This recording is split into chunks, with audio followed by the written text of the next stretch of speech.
Over the weekend, the Carolina Hurricanes had their annual Hartford Whalers night, and they came away with a shutout win over the New Jersey Devils.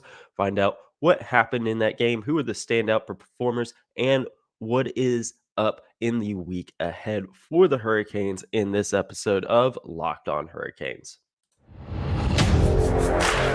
You're Locked On Hurricanes, your daily podcast on the Carolina Hurricanes. Part of the Locked On Podcast Network. Your team every day.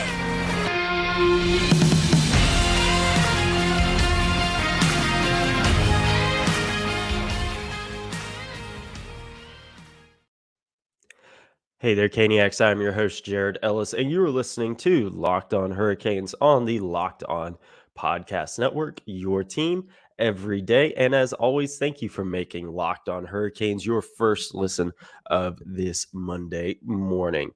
And today's episode is brought to you by Sleeper. Download the Sleeper app and use promo code LOCKEDONNHL to get up to $100 match on your first deposit. Terms and conditions apply.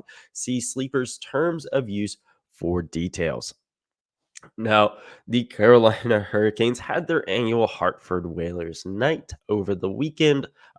It was on Saturday against the New Jersey Devils. And obviously, folks have a lot of fun with this. I had more fun with this one than I have in years past. I don't know why. I just kind of felt I still kind of am a bit jaded with the Whalers night thing, but feels like they've dialed it back a little bit.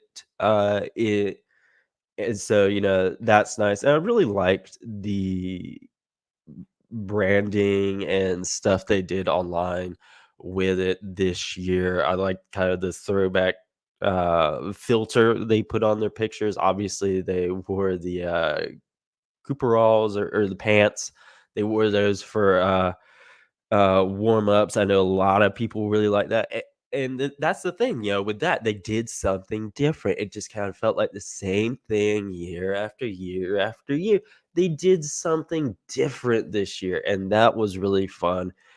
And a total side thing about this one that I absolutely loved was the video that Stormy, the Hurricanes mascot, posted on social media. Oh, where he was going on a date because obviously Valentine's Day is this week. So they, did a thing with that. Stormy's all dressed up, has his little blazer on, goes to pick up his date. She's wearing a Devils jersey, throws the flowers down, stops on it. And then Pucky is there too. And has Stormy's back. I loved that. That was absolutely hilarious. And they had fun with it this year. They did something different, which is something that I want to see them continue to do. And yeah, they always kind of go 80s. I would like for them to kind of do the blue Whalers jerseys. I think they were kind of like in the early to mid 90s, if I remember the time frame correctly. Would love for them to do that. I think that would be really fun because you figure like the 90s, like 90, what year is it? It's 2024 now. 94 was, 30 years ago now. Yeah, I'd like to see them do something like that, kind of go full 90s with a night. I think that could be fun and interesting. But the big fun and most interesting thing about this game was Pyotr Kochetkov getting another shutout. That was really fun. He faced all 34 shots that he faced in this game. Obviously, it was not a high scoring game. Final score was 1-0. And that is largely down to both goaltenders playing really, really well. And it wasn't necessarily for the Hurricanes and Devils playing like crap out there. Because I've said many times that Metro teams play each other tough regardless of where they're at in the standings. So, that's kind of something you can expect game after game after game, whenever we're playing each other, that they're going to play each other really, really tough. So the fact that it was a low scoring game was not surprising to me in the slightest, really. But Pyotr Kochetkov, he really stepped up for the Hurricanes in this game. He made some really big saves. and really, kept the Hurricanes in it in this game because a game like this, one bad or one mistake could lead to the other team taking the lead and then in turn getting the win in such a tightly contested game like this. Um, and he had his stop on Heischer in the first was really big, and I think that really helped get set the tone for the Hurricanes in this game of like, oh, this is gonna be what we're gonna do tonight. We're gonna make saves and we're gonna come with this win. And I really enjoyed that. And then obviously, it's of course tight, all game long. They ended up heading to overtime. Like I said, this was the Hurricanes' 11th overtime of the season. So obviously, you're coming away with a point. That's going to be good. But you know, Sebastian Aho in the Hurricanes' 11th overtime game of the season scores his 11th career overtime game-winning goal. So big congratulations to him. Said before, we want our top guys to step up in top guy moments, and this was exactly that. And it wasn't just him. Natchez, was there first. He knocked or shot it, and it bounced off. He sure, and then of course Aho batted it back in. So you had Natchez in on that as well. You had Slavin also in on that, registering assists. So your guy again, Slavin's not necessarily a point guy, but he's one of the Hurricanes' key pieces. So you had three key pieces there on that game-winning goal, which I really like. I really like that. That's something we're going to need, heading down into this back half of the season and into the playoffs. That's what you're going to need. You're going to need key pieces and key players stepping up at key moments like this in overtime. Three key players stepping up in overtime, getting it done for you, and getting that second point in overtime. And all of this came with a minute and 20 left in overtime. Yeah, everyone was kind of thinking, "Oh God, we're gonna go to shootout." Yeah, everyone's kind of getting to that point, and then of course, Nate just goes down. Obviously, Aho ends up knocking it in. So no shootout, guys. That was fun. We always like when it doesn't go to shootout. But this was a game that I think really kind of keeps the Hurricanes on the right track. I think it was a really good performance from Pyotr Kochetkov. Obviously, he got a shutout. But he's really you look back to the game against the what was it? The Avalanche. When he had gotten pulled, when things went really sideways at the end of the first period. Natchez had his hat trick in the first, and they had a 3-0 lead. All of a sudden, going into second, it's 3-2, because they scored in such quick succession. Antti Ranta then comes in, then he has to come out because he's hurt. And then Kochetkov is back in. Yeah, he does his thing. Hurricanes still get the win there. But, I think this was a really good performance from Kochetkov. He was able to, you know, be dialed in all game long. And I think this was a game he needed. He's 24 years old. He's still a freaking kid.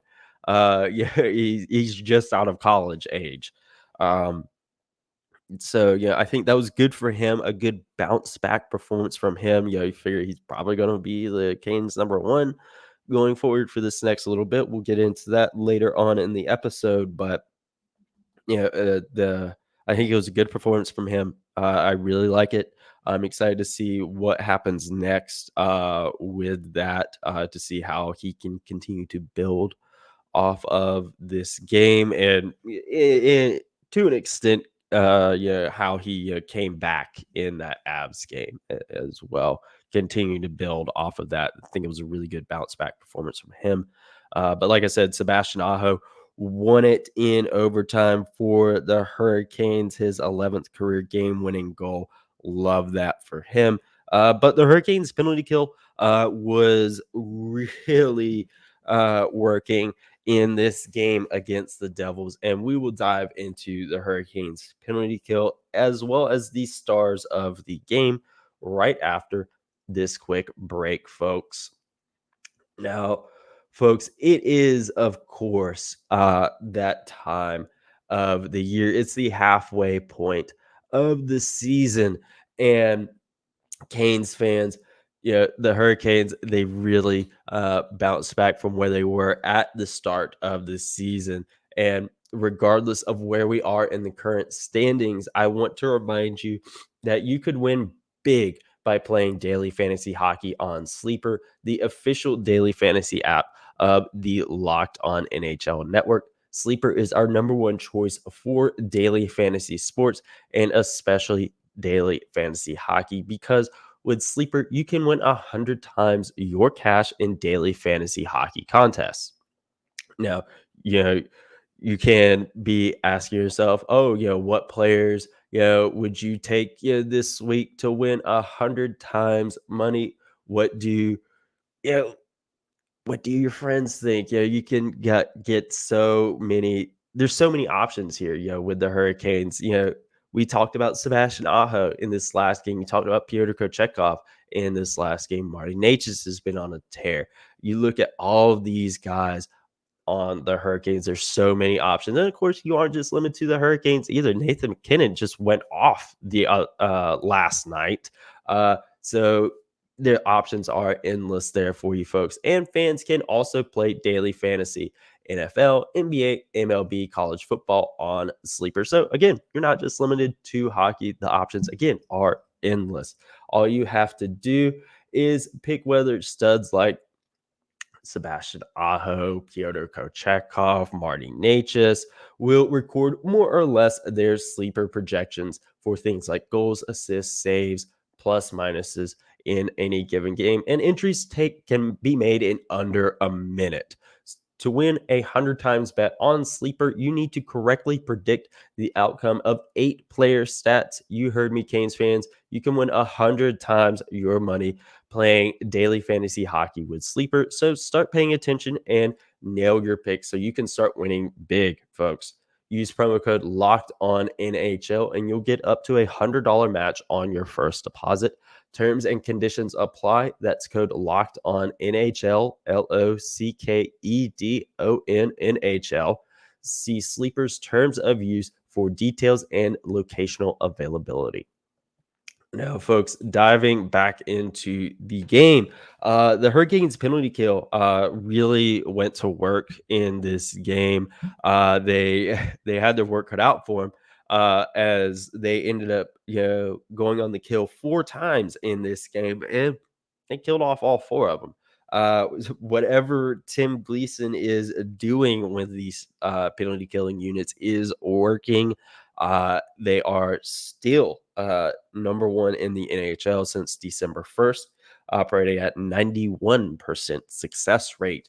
They're absolutely killing it right now, folks, and I'm loving it. And one thing that was funny in this game, again, it being Whalers night, was referee Dan O'Rourke called the Hurricanes Hartford. Yeah, normally it'd be like, oh, Carolina number 11, 2 minutes for tripping or whatever, But no, called him Hartford in this game. And I love that, a little tiny thing, a little tiny detail makes it a little bit more fun. Yeah, again, this Whalers night, it was fun, it's a little bit different. They dialed it back a little bit as compared to years past. Like I said, I had fun with it this year, surprisingly. Um, so and it was again just that was fun to see. I'm sure some Hartford purists were up in arms about that one. But it is what it is there. I would still love to see them do like a preseason game in Hartford or something like that. I think that'd be fun. I have no idea the logistics behind it. That's just me spitballing, but I would love to see them do something like that preseason game in Hartford. Don't even necessarily have to wear the freaking Whalers uniforms. You can just go play a game there. I feel like if they do it, they're probably going to wear the Whalers stuff though. Um, yeah, it is what it is there. I would say that's above my pay grade, but I don't even work for them, so you know it's out of my hands. But it is what it is there. But yeah, the Hurricanes penalty killing is, of course, operating at a fantastic level, and so is their power play as well. Obviously, they didn't net a power play goal in this game against the Devils, but that does not mean it is bad by any stretch. It is currently sitting at number 2 in the NHL, 27.7%.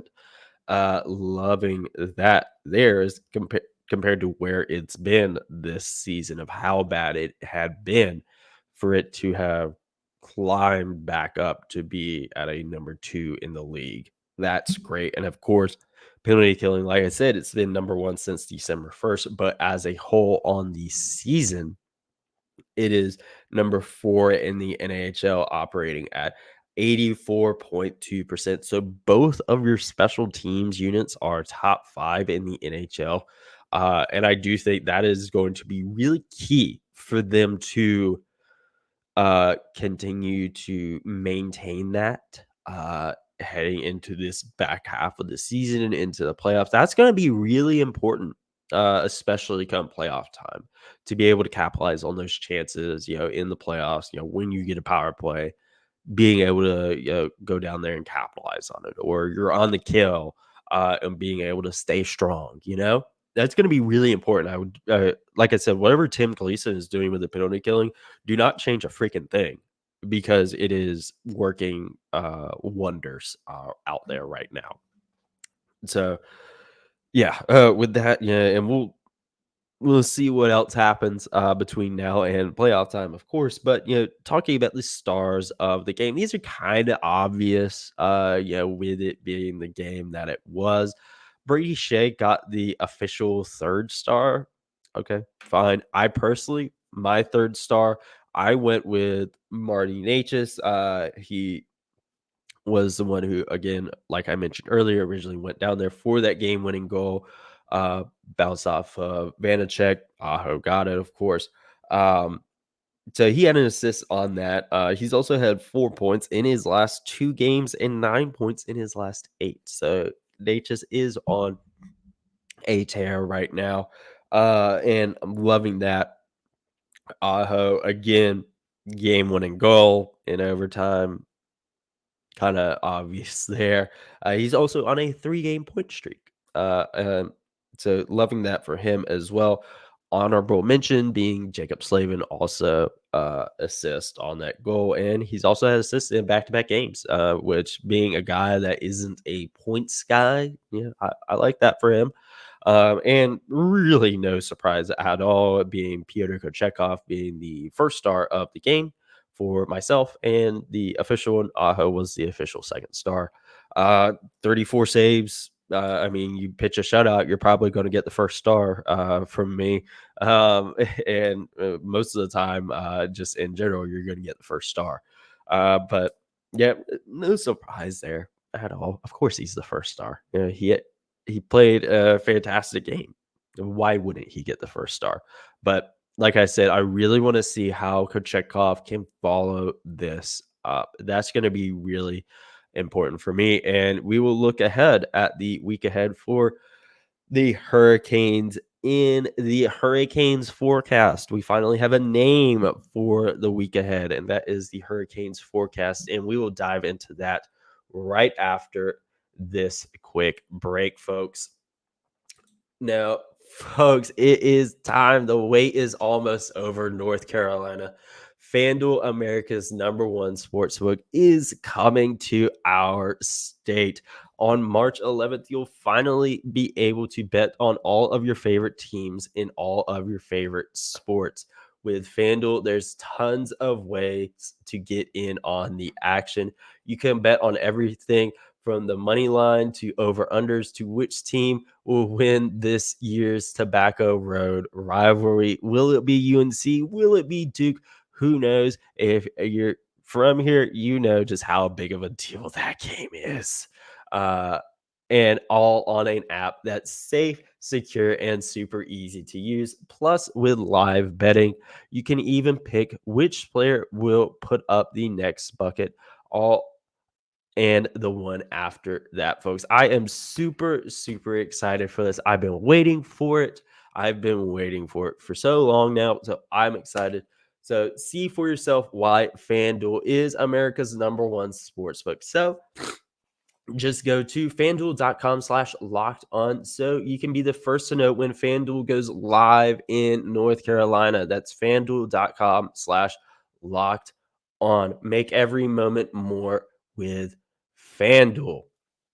Now, folks, the week ahead for the Hurricanes. The Hurricanes forecast, like I said, we finally have a name for this segment. I'm excited for that. It took me way too long to come up with this. But yeah, what's up for the Hurricanes in this week? They have the Stars on Tuesday, the 13th. That's kind of going to be a really big thing for Pyotr Kochetkov. Like I said, wanting to see how he follows up this game against New Jersey. I think that I kind of feel like he's going to get the start there against the Stars. Because you got a few days in between. That game was on Saturday. This game is going to be on Tuesday. I kind of feel like he'll get the start there. We'll obviously, of course, talk about that, as time goes on. And then they have the Arizona Coyotes on Friday the 16th and Vegas on Saturday the 17th. So you figure you're probably going to be seeing Spencer Martin this week at some point. I would say Arizona may be your best bet for that. Of when we'll see Martin, I think, all right, you're probably going to see Kochetkov tomorrow against Dallas, then Martin on Friday against Arizona, and then Kochetkov again on Saturday against Vegas. I think that's kind of how they're going to go with goalies this week, barring, something crazy. Maybe Kochetkov just starts going on a tear. And it's just to the point where you can't pull him out. You can't pull him out of the lineup because he's just playing that dang good. Would love for that to be the case. Absolutely love it. We've seen stuff like that before where the Hurricanes just riding the hot set of hands. That's just playing out of his mind. So we'll see what happens. I think that's what they're going to go with. But we're just going to have to wait and see. Maybe we'll get some updates on Antti Ranta and Brett Pesce today at practice. Obviously, all that stuff is still going on right now, so we won't know till a little bit later on in the afternoon. But on Saturday, Antti Ranta or Rod Brind'amour said that Antti Ranta will be out a couple weeks, so that's less than ideal, to say the least. I do feel this is that really pressures the Hurricanes into making that goalie trade that we've been talking about for so long, for so freaking long. Whether or not they do, I don't know. I think they should sooner rather than later, because I would much rather go ahead and make this trade now. Whoever they get, give them time to kind of get used to the new team, give them a little bit extra time. So that way, come playoff time, they're a bit more used to this new team and this new system, because we've seen before with new goalies coming in, there's an adjustment period. You saw it with Freddie Anderson, saw it with Antti Ranta. You see it with everyone. Very rarely is a guy just going in there pitching shutouts immediately. So I do think that injury to Ranta probably all right, guys, come on. Spencer Martin, don't. I said before they don't need to do the bargain ban, money ball analytics type stuff. They need to go out. They need to make a splash. They've obviously been linked to a few goalies, and we'll continue to talk about that as the trade deadline approaches. So we'll just have to see. Brett Pesce on Saturday, he was still sick. Maybe we'll get an update on that today. There's just been something going around Raleigh for these past couple of weeks, and it's killing everyone. It's rough out here, folks. You can hear it in me. I got whatever it is. It's the same at my day job. Yeah, there's a whole lot of folks getting sick. It's running rampant through Raleigh, and the Hurricanes are no exception to whatever it is that's going around this city. But obviously, best wishes to Ronta, to Pesce. Pesce, man, I hope you got some Benadryl and NyQuil. That's all I gotta say. Hey, man, that's about the only thing that's been helping me. But we'll get updates as the day goes on, and of course, we will talk about those here on the show. So make sure you're following along at LO_Hurricanes and myself on social media at Jared Ellis _96. Subscribe on YouTube, and as always, folks, let's go Canes.